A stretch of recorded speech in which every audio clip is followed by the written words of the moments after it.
Every president has their favorite foods, sure, but what about the things they hated eating? When you can have everything served at the drop of a hat, you start to wonder, what is it that you truly dislike? Let's find out today what each president hated to eat. George Washington deeply disliked turnips and was always found turning them away, despite his staff urging him to include some in his diet. Turnips are pretty well regarded for what they can do for your health, and you would think that fact would not be lost on one in as esteemed of a position as the president. Unfortunately, it seems the cons of the taste override the pros of the body in this case, and for all his wisdom and political expertise, Washington could not convince himself to down one. John Adams, on the other hand, never liked tea. We can kind of see that, and we would say it is not every American's cup of, well, you know how the saying goes. John Adams always preferred a classic black coffee or a glass of whiskey as his beverage of choice. The appeal of tea and toast and all the subculture surrounding it was a little lost on him. Thomas Jefferson had a pretty famously low tolerance for spicy foods. This man could handle the nation on a Tuesday at 11 a.m., but it seems a slight pepper was his worst nightmare. Everyone has their soft spots, and it seems Jefferson's were triggered rather badly with anything that had even a bit of heat packed into it. James Madison seems to take after Jefferson's choice in palate and spice level, as he also did not like spicy food too much. Funnily enough, he was not one for seasoning either. While some presidents like Harding seemed to enjoy every opportunity to bump up the seasoning, Madison liked his food on the plainer side of things. In contrast, James Monroe was never a fan of seafood. One specific thing he could not stand over all others was oysters, and we cannot see where he was coming from. Everyone has their preferences, picks, and choices. But why oysters? You can do so much with them, and they have been a delight of portside towns across the nation since who knows how long. John Quincy Adams never ever could tolerate mushrooms. He had them taken out of everything. His pizza, his burgers, his curry, his steak. You get the picture by now, surely. No aspect of the otherwise famous topping seemed to interest him, not the smoky and earthy flavors we have come to love, or the chewy texture. Guess they were never something that fit his idea of a good accessory to a dish. Anything that was overly fancy or complicated was something Andrew Jackson was not stomaching or tolerating on his plate. In particular, he never seemed to like European cuisine. The White House was pretty renowned for serving this type of food in particular. If you ever asked him, he would much prefer simple stuff like steak and eggs. Martin Van Buren lived a pro-sobriety life since he seemed to dislike alcohol pretty seriously. This is probably the most strange one on the list so far, since with how many ceremonial aspects of being a president require toasting your cup, you would think each president would grow a tolerance or acquired taste for it. Martin Van Oren never seemed to, and you could not ever place him and a bottle at the same scene. William Henry Harrison, and now this seems really redundant and ironic, which is a fact not lost on us, never ever liked luxurious or rich foods. He always claimed they were too overly complicated for their own good and did not have anything to really offer. In his eyes, they were just trying to put on a show rather than taste good. That seemed a lot like forgetting the point of what good food is supposed to be about. John Tyler also agreed with Harrison's take on this aspect, but he had a healthy layer to this mindset that he applied to his eating habits pretty often. John Tyler would never tolerate overly greasy foods or rich foods for a variety of reasons. The bloating, the suffocating feeling afterwards, the digestion issues. It seems there is a lot about heavy food that Tyler could not stand. James K. Polk never seemed to like spicy food that much either. Maybe this is some kind of trend within presidents? We will definitely have to keep an eye out as we go on with the list. Do you think the cuisine they serve at the White House daily makes somebody averse to spices, or lowers their tolerance pretty significantly? Maybe it was just a thing with a select few candidates. Either way, we can add James K. Polk to the growing club of U.S. presidents that did not like it hot. Zachary Taylor, in a pretty contrasting way, could not tolerate cucumbers at all. You would think he would be okay with having one on a sandwich every now and then, but even that was beneath the man. We do not know what his beef with cucumbers was or where it started from. Maybe it happened on a bad day in his childhood where a cucumber was the straw that broke the camel's back. But what we do know is that his distaste was strong. Millard Fillmore was a staunch patriot, disliking any foreign cuisine, especially French. No baguettes for this man, no croissants or fancy French dishes going the extra mile. He would always prefer sweet and simple American-style cooking compared to the delicacies of the French culinary world that the White House would have to offer. Franklin Pierce liked to keep an eye on his glucose since he never liked overly sweet foods.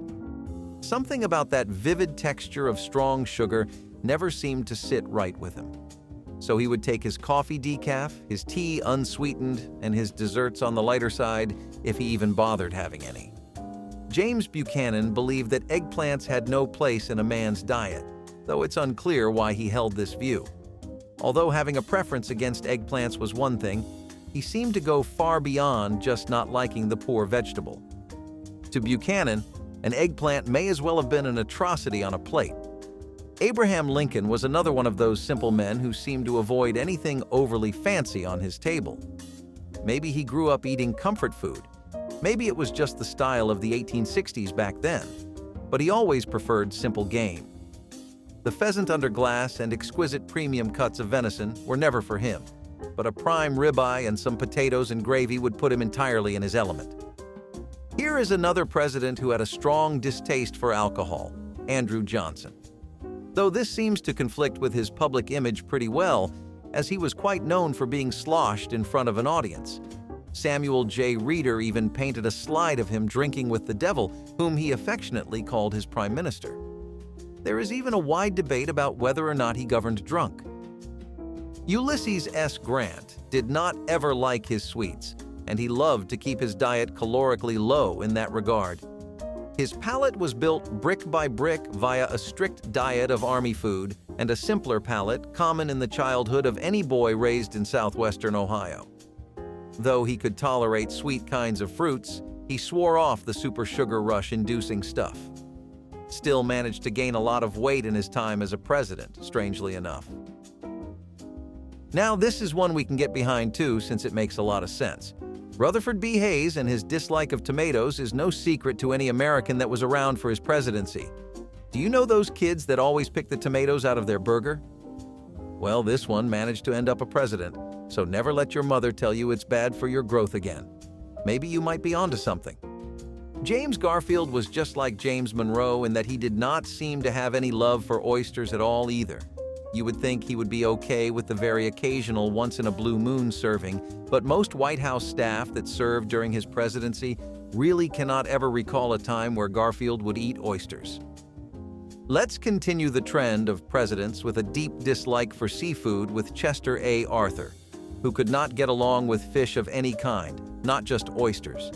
What we cannot make sense of at all was how this went along with his pretty well-documented hobby of fishing. The guy was great at bait casting and fly fishing and had fished in waters from northern Canada to every side of the Mississippi, so what gives? That Grover Cleveland was not comfortable dining in the White House is no secret, and that he was especially discontent with French food is a pretty well-known fact.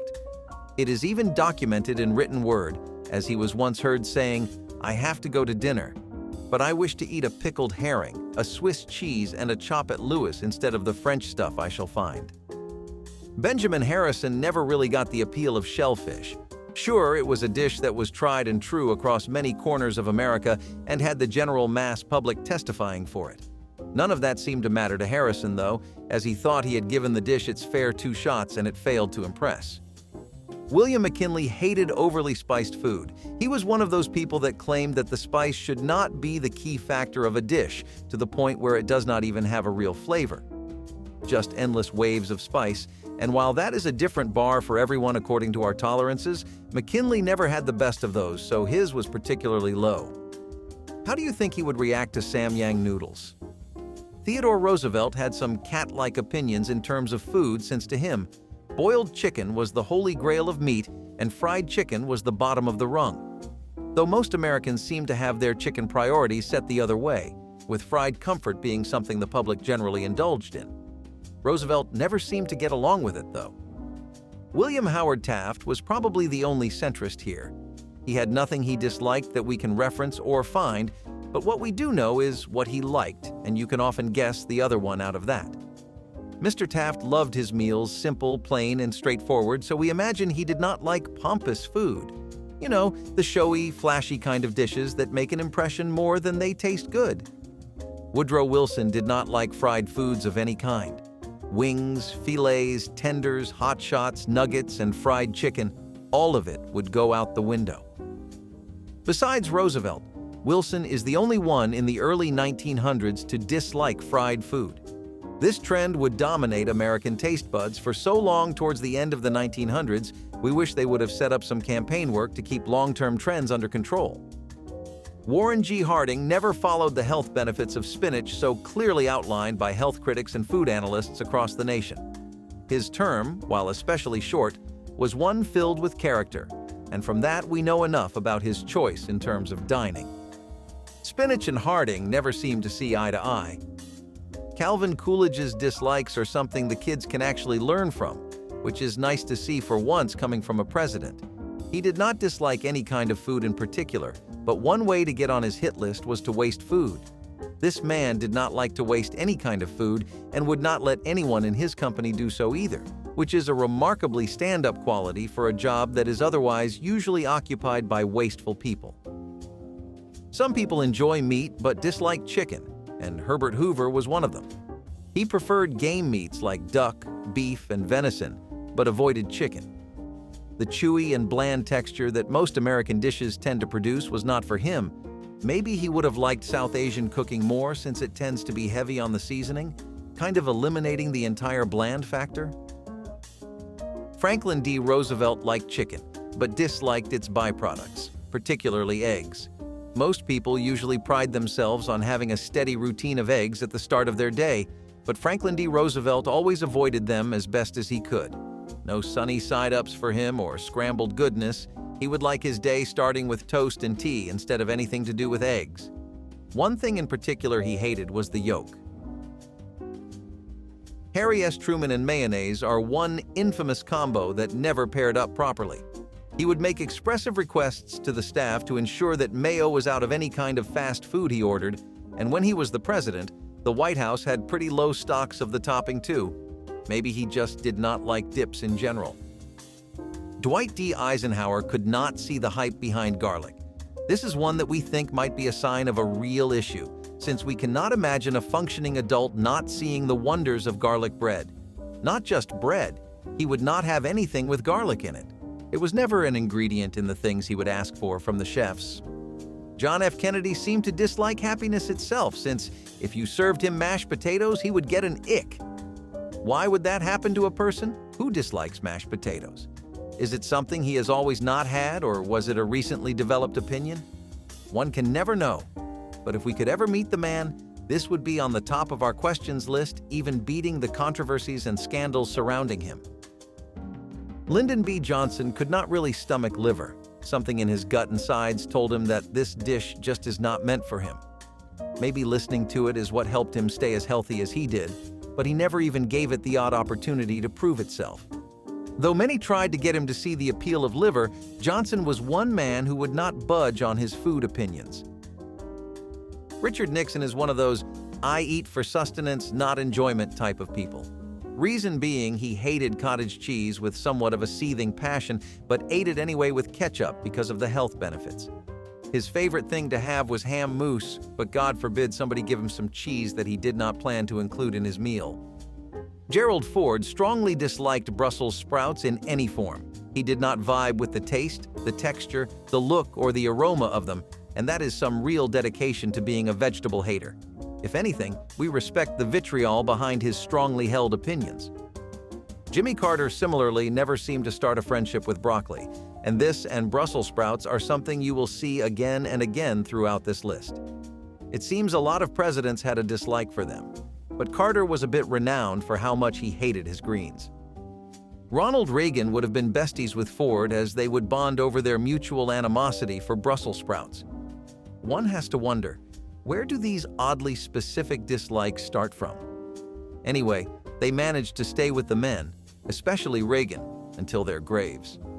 Ronald never seemed to like sprouts, even until his dying day. And we go back to broccoli once again, with George H.W. Bush kept the trend of presidents against broccoli going strong.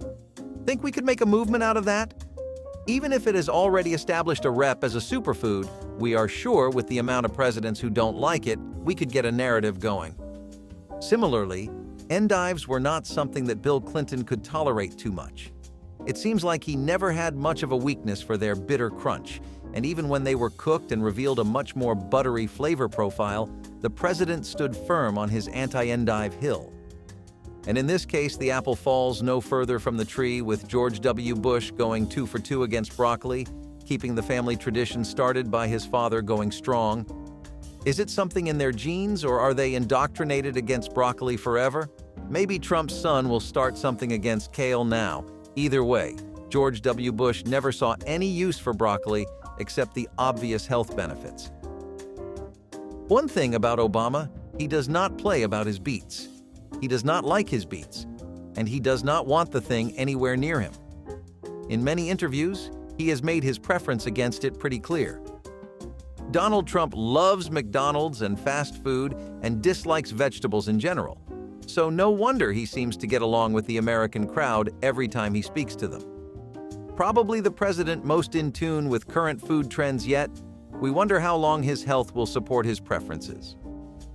And we finish off our list at, yes, you guessed it, broccoli yet again. For how every president seems to be incredibly old, and from the 1900s, a lot of them sure do not appreciate what broccoli could do for them. Do you think Sleepy Joe, as old as he is, can turn down the benefits of food now and be picky about what he eats? He sure seems to think so. That brings an end to the list of foods our presidents just could not stand. Share the video and let's keep these memories alive.